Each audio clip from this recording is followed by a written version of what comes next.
आणि आता बातम्या पाहायच्या सविस्तर बातमी ठाण्यात नाही येते। ठाणे विधान परिषद निवडणूक बिनविरोध झाली आहे। शरद पवार गटाचे अभिजित पवार यांनी माघार घेतली आहे। महायुतीचे उमेदवार रवींद्र फाटक यांचा मार्ग त्यामुळे सोपा झालाय। बिनविरोध विजय त्यांचा झालेला आहे। वैयक्तिक कारणामुळे अर्ज मागे घेतल्याची माहिती अभिजित यांनी दिली आहे। अभिजित पवार यांनी माघार घेतली।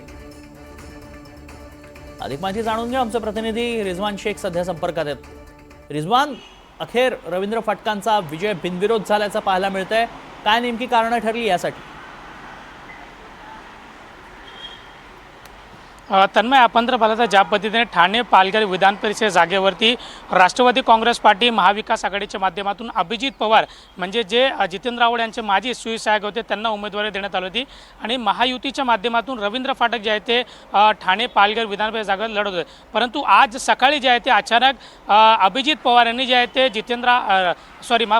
रवींद्र फाटक यांच्या समोर जो अर्ज जो आहे तो माघार घेतलेला आहे। खरं तर ज्या पद्धतीने अभिजित पवार यांनी जे कारण दिलेले आहे की वैयक्तिक कारणामुळे जे आहे ते मी माझा अर्ज जो आहे तो माघार घेतलेला आहे। खरं तर ज्या पद्धतीने महाविकास आघाडी ठाण्यामध्ये आणि विशेषतः ज्या पद्धतीने संपूर्ण या MMR रिजनमध्ये ज्या पद्धतीने आंदोलन असो किंवा इतर ठिकाणी जे आहे ते महाविकास आघाडी आग्रहाने जे आहे ते या ठाणे पालघर विधानसभा जागेवरती निवडणूक लढत होती।